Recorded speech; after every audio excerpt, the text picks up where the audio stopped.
네. 함께 하나님의 말씀을 듣도록 하겠습니다. 네. 오늘 하나님께서 저에게 주시는 말씀은 마태복음 5장 13절에서부터 16절의 말씀입니다. 말씀이 길지 않으니 우리가 한 목소리로 읽어보도록 하겠습니다. 시작. 너희는 세상의 소금이다. 소금이 짠맛을 잃으면 무엇으로 그 짠맛을 되찾게 하겠느냐. 짠맛을 잃은 소금은 아무데도 쓸데가 없으므로 바깥에 내버려서 사람들이 짓밟을 뿐이다. 너희는 제가 할게요. 산 위에 세운 마을을 숨길 수가 없다. 또 사람이 등불을 켜서 말 아래에다 내려놓지 아니하고 등경 위에다 놓아둔다. 그래야 등불이 집안에 있는 모든 사람에게 환히 비친다.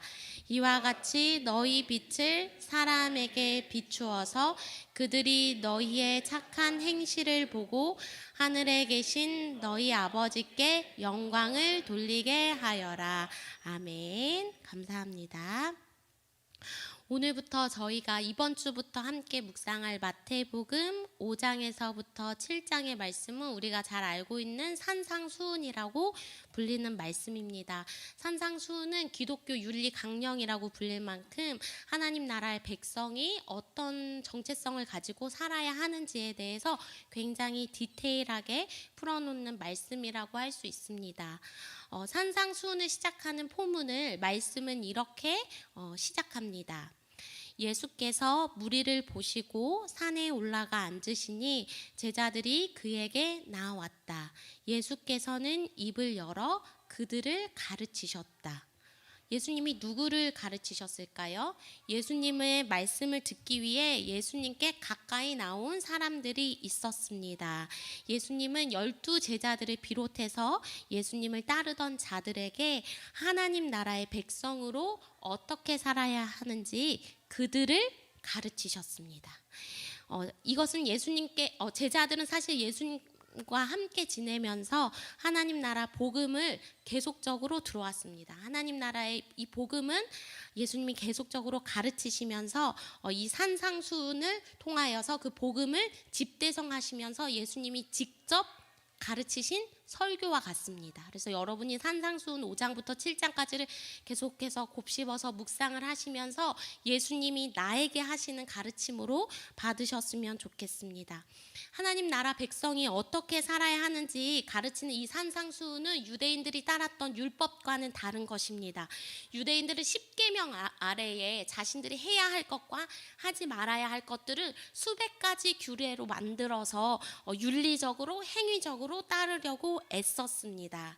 그러나 예수님 앞에 나온 제자들과 따르는 무리들에게 산상수훈을 통하여서 정체성의 변화로부터 시작되는 회개와 행동의 변화를 가르치셨습니다. 따라서 산상수훈은 단순히 규례와 율법을 넘어서 우리의 속 사람이 변화되는 결과물의 이야기들이라고 우리가 보면 좋을 것입니다.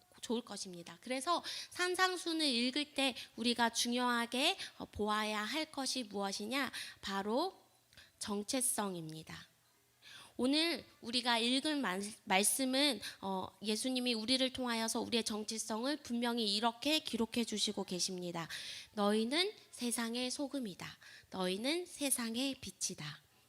2000년 전에 예수님을 따르겠다고 서 있던 사람들과 같이 2023년 예수님 앞에 나온 우리에게 예수님이 우리를 둘러보시면서 동일하게 말씀하십니다. 너희는 세상의 빛이다. 너희는 세상의 소금이다. 그렇다면 예수님께서 우리에게 분명한 정체성을 이렇게 선포하시는데 이것은 단순히 세상의 소금이 되어라, 세상의 빛이 되어라 라는 비컴 과정의 이야기가 아니라 예수님의 확신에 찬 선포입니다. 존재이다. 이미 세상의 소금과 같은 존재이다. 세상의 빛과 같은 존재이다 라는 예수님의 확신에 찬 선포입니다. 우리가 하나님 나라의 백성으로 부름받은 순간부터 우리의 정체성은 이미 세상의 소금이요 세상의 빛과 같은 정체성으로 변화되었습니다. 우리에게 새로운 이름표가 붙은 것입니다. 정체성이란 무엇일까요? 국어사전에서는 이렇게 어렵게 이야기합니다. 변하지 않는 존재의 본질을 깨닫는 성질, 또는 그런 성질을 가진 독립적인 존재. 누군가는 내가 누구인지 정의하는 것이 정체성이다라고 말합니다. 내가 누구인지 아는 것은 굉장히 중요한 문제입니다. 왜냐하면 내가 누구인지 알아야 내가 어디로 가고 어디를 향한 삶을 살 수 있을지를 인식하고 결정하고 행동하기 때문입니다. 예수님이 그렇다면 우리의 정체성을 선포하신 예수님은 어떤 정체성을 가지셨을까요? 에베소서 5장 8절이 아닌데 요한복음 8장 12절에 예수님께서 이렇게 말씀하셨습니다. 예수께서 다시 그들에게 말씀하셨다. 나는 세상의 빛이다. 나를 따르는 사람은 어둠 속에 다니지 아니하고 생명의 빛을 얻을 것이다. 예수님께서 스스로 자신의 정체성을 나는 빛이다. 세상의 빛이다 라고 말씀하셨습니다. 그리고 나를 따르면 생명의 빛을 얻게 될 것입니다. 자신의 정체성을 대해서 표현을 하시고 예수님의 본질 자체는 빛이신데 이 빛은 어둠과 죽음을 물리치고 이 빛의 역할은 어둠과 죽음을 물리칠 뿐만 아니라 생명의 빛을 주는 것까지 나아간다. 이것을 위해서 생명의 빛을 주는 역할을 위해서 예수님이 이 땅에 오셨다. 나의 삶의 방향성은 생명의 빛을 주는 것이다 라는 정체성의 선언과 삶의 방향성까지 예수님께서 요한복음 8장 12절에 말씀하십니다. 예수님의 이 정체성의 선포 또한 중요합니다. 왜냐하면 이 정체성의 선포가 우리에게까지 연결되기 때문입니다. 빛 대신 예수님이 우리에게 오셨습니다. 그러니까 에베소서 5장 8절에 말씀이 바뀌었네요. 에베소서 5장 8절에 이렇게 기록되어져 있습니다. 여러분이 전에는 어두움이었으나 지금은 주 안에서 빛입니다. 빛의 자녀답게 사십시오. 예수님이 우리 삶에 오시니까 우리의 정체성이 변화되었습니다. 빛 대신 예수님이 우리 안에 오시자 우리 삶의 어둠이 당연히 물러가고 우리가 빛이 되었습니다. 그래서 말씀은 새로운 정체성의 이름표 우리에게 빛의 자녀의 이름표를 달아주면서 빛의 자녀로 사는 것이 당연하다라고 말합니다. 생명의 빛을 얻은 저와 여러분은 이제 어디로 나아가고 어디를 향한 삶을 살 수 있을까? 정체성을 알게 되었기 때문에 우리가 우리 삶을 향한 목표를 새롭게 인식하게 됩니다. 말씀은 그 목표에 대해서 이렇게 얘기합니다. 빛의 자녀답게 사는 것입니다. 빛의 자녀된 우리가 삶의 방향성을 초점을 맞추며 나아갈 때 중요한 단어가 이것입니다. 세상에라는 단어입니다. 정체성을 선언할 때 예수님이 단순히 빛이다, 소금이다 말씀하지 않으시고 세상의 빛이다 라고 말씀하셨습니다. 세상의 소금이다 라고 말씀하셨습니다. 우리는 저 멀리 있는 하나님 나라 아니면 여기 믿는 사람들끼리 만나는 그저교회 공동체 속에서만 빛과 소금으로 사는 것이 아닙니다. 저가 마주하는 저희 가정에서, 그다음에 저희 직장에서, 그리고 엘리베이터에서 마주하는 이웃들과의 관계 속에서, 그리고 우리가 모르는 제3자의 이웃을 통한 모든 영역까지 하나님은 우리에게 세상의 소금과 빛이다 라고 말씀하십니다. 따라서 우리의 정체성을 명명할 때 나는 단순히 나는 소금이다, 나는 빛이다가 아니라 나는 세상의 소금이다, 나는 세상의 빛이다 라는 정체성을 인식하셔야 합니다. 그것이 예수를 믿은 우리에게가 주어진 정체성인 것입니다. 그런데 이런 새로운 정체성을 부여받은 우리가 그 정체성을 잃는 모습에 대해서 오늘 우리가 읽은 말씀은 이렇게 기록하고 있습니다. 마태복음 5장 13절의 말씀입니다. 너희는 세상의 소금이다. 소금이 짠맛을 잃으면 무엇으로 그 짠맛을 되찾게 하겠느냐. 짠맛을 잃은 소금은 아무데도 쓸 데가 없으므로 바깥에 내버려서 사람들이 짓밟을 뿐이다. 소금이라는 것의 정체성은 무엇입니까? 짜게 하는 성질입니다. 그 본연의 성질은 짜게 하는 성질입니다. 그 소금이 짜게 하는 성질이라는 정체성을 잃어버리는 순간 가치가 없어집니다. 우리도 같습니다. 우리도 하나님 나라의 백성, 그리스도인이라는 정체성을 잃는 순간 우리도 아무것도 아니게 됩니다. 우리의 가장 본연의 성질은 하나님 나라의 백성이며 그리스도인이며 빛의 자녀입니다. 여러분, 저와 여러분은 그 정체성을 붙들고 살아가셔야 합니다. 그 정체성을 잃으면 안 됩니다. 그렇다면 우리가 그 정체성을 붙들고 살아갈 때 우리 삶에서 어떠한 변화가 일어날까요? 마태복음은 이렇게 말합니다. 이와 같이 너희 빛을 사람에게 비추어서 그들이 너희의 착한 행실을 보고 하늘에 계신 너희 아버지께 영광을 돌리게 하여라. 먼저 빛 되신 예수님이 우리 안에 존재하면, 그 정체성이 우리 안에 있으면 당연히 그 빛은 누군가에게 비춰지기 마련입니다. 이건 당연한 결과입니다. 그 빛을 이 말씀에서는 뭐라고 표현하냐면 착한 행실이라고 말합니다. 그래서 결국 우리 안에 진짜 예수님의 빛이 임하면 우리는 그 빛을 드러내는 사람이 되고 사람들은 그 빛을 통해 예수님이 어떤 분인지 알게 됩니다. 예수님을 드러내는 삶, 그것이 우리 정체성의 목표이며 우리의 삶의 방향이며 착한 행실입니다. 그런데 우리가 중요한 것은 노력과 행위가 아닌 은혜로 정체성을 받게 된다라는 사실입니다.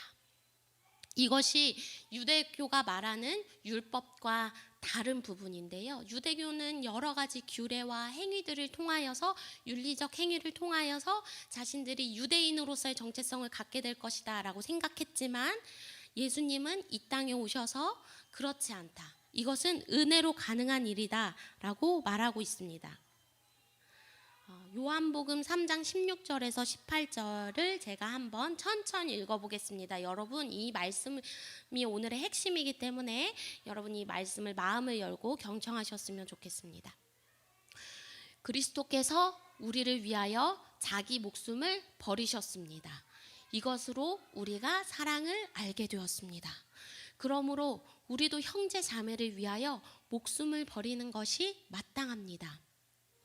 누구든지 세상 재물을 가지고 있으면서 자기 형제 자매의 궁핍함을 보고도 마음 문을 닫고 도와주지 않으면 어떻게 하나님의 사랑이 그 삶 속에 머물겠습니까?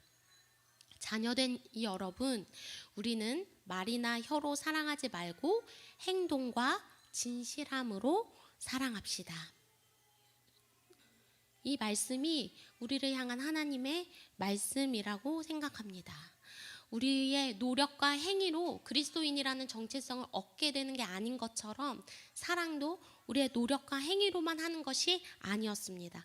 말씀은 분명히 뭐라고 얘기하고 있냐면 예수님께서 우리를 위하여 십자가에 못 박혀 돌아가신 그 사랑으로 말미암아 우리가 사랑의 빚진 자가 되었다.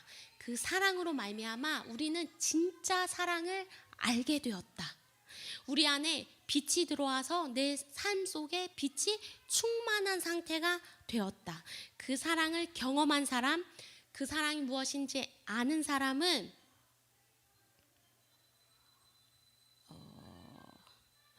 형제 자매의 궁핍함을 보고 지나치지 않는다. 형제 자매의 궁핍함을 보고 스스로 나도 모르게 사랑의 행위를 한다. 말과 혀로만 머무르지 않고 그 사랑이 자연스럽게 흘러 넘쳐진다 라고 이야기합니다. 요한일서 3장의 말씀을 비추어서 다시금 제 삶을 보았습니다. 대림절을 보내는 내내 우리에게 주어진 숙제가 있었습니다. 대림절을 보내는 지금 이 순간 예수님이라면 지금 어디에 누군가에게 찾아가실까를 생각했습니다.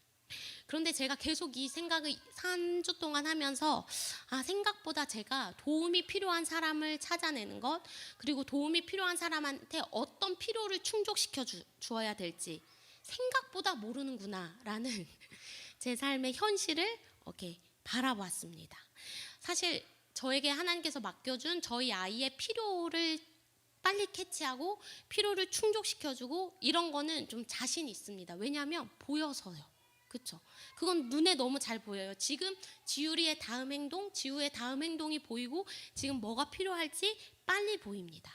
그런데 이웃이라는 관념이 저에게 너무 멀게 느껴지고 뉴스에서 매일 접하는 약자들의 소식이 저와 거리가 좀 멀게 느껴집니다. 그들에게 어떤 도움이 필요한지 제가 열심히 인터넷에 서치하면서 자원봉사, 봉사활동, 크리스마스 봉사 막 이런 걸 찾아보았거든요. 우리 아이들과 뭘 할 수 있을까라고 생각했을 때 너무 그들의 필요를 알아내는 것, 그리고 어디를 찾아갈지 찾는 것, 그리고 찾았다 하더라도 나의 시간을 내는 것. 전 돈보다 시간을 내는 게 더 어렵더라고요. 그래서 그 시간을 내는 것이 생각보다 어렵구나라는 생각이 들었습니다. 그래서 결국 예수님이 내 삶의 빛으로 오셨다고 했지만 여전히 나는 그 사랑의 빚진 자이지만 사랑하는 방법을 참 많이 모르는구나. 사랑하는 방법에 있어서 하나님의 지혜가 필요하다. 그리고 믿음과 용기가 필요하다라는 생각이 들었습니다. 예수님이 저뿐 아니라 여러분에게도 소금과 빛의 정체성을 주셨습니다. 그냥 교회가 우리에게 이 과제를 내어준 것은 세상의 소금, 세상의 빛으로 사는 연습을 하는 기회라고 생각하셨으면 좋겠습니다. 여러분, 예수님이 우리 삶에 찾아와서 우리 정체성이 변화되었지만 변화된 정체성으로 살기에는 죄의 관성의 법칙이 우리를 계속 이전의 모습으로 이끌어갑니다. 따라서 우리가 의지적으로 하나님의 사랑에 충만하여 사랑하는 법을 노력하고 의지적으로 생각하지 않으면 우리가 계속 놓치기 마련입니다. 그래서 이때는 혼자 가는 것보다 같이 가는 것이 더 좋습니다. 빛도 혼자이면 꺼지지만 촛불이 100개일 때 더 강력한 힘을 발휘합니다. 소금도 물 안에서 한 알이 떨어지면 짠맛인지 모르지만 한 스푼을 넣게 되면 그 물이 짜게 됩니다. 따라서 우리 혼자 빛의 정체성, 소금의 정체성으로 살아내기에는 어렵습니다. 그저 교회가 함께 연대해야 합니다. 교회와 교회가 함께 연대해야 됩니다. 그것이 우리가 우리의 정체성을 지키며 살아가는 방법입니다. 대림절은 이렇게 이야기합니다. 2000년 전에 오셨던 아기 예수님을 기다리고 그 다음에 이 땅에 다시 오실 예수님을 기다리는 얼레디와 낫옛 사이의 계절이다. 얼레디와 낫옛, 이미 오셨고 아직 오지 않는 예수님을 기다리는 기다림의 절기다라고 말합니다. 기다림의 절기를 보내시는 여러분, 그리고 저가 빛 자체이신 예수님을 우리 삶에 초대하기를 원합니다. 예수님이 우리 삶에 오셨을 때 우리가 이미 사랑을 알게 되었습니다. 그 사랑을 우리가 고백하고 함께 연대하여 세상의 소금과 세상의 빛으로 우리가 착한 행실을 드러내기를 소망합니다. 우리에게 이웃은 누구입니까? 아이들이 될 수도 있고 배우자가 될 수도 있고 그 다음에 우리가 엘리베이터에서 만난 사람들도 될 수 있고 직장에서 만나는 사람들도 될 수 있고 가게에서 만난 마트 주인도 될 수 있습니다. 그리고 뉴스에서 나오는 약자로 불리는 수많은 사람들이 우리의 이웃이 될 수 있습니다. 대림절 기간 동안 우리가 연대하여 대림절 살기를 할 동안 우리의 마음의 공간에 사랑할 공간을 만들어서 그들을 우리 삶에 초대하고 그들의 삶의 필요를 묵상하고 채우는 한 주가 되기를 소망합니다. 묵상 질문을 드릴 때에 여러분이 한 1분 정도 마음에 생각하시고 오늘은 저희가 회의가 있어서 제가 이렇게 여러분께 묻겠습니다. 일주일 동안 여러분이 생각하십시오.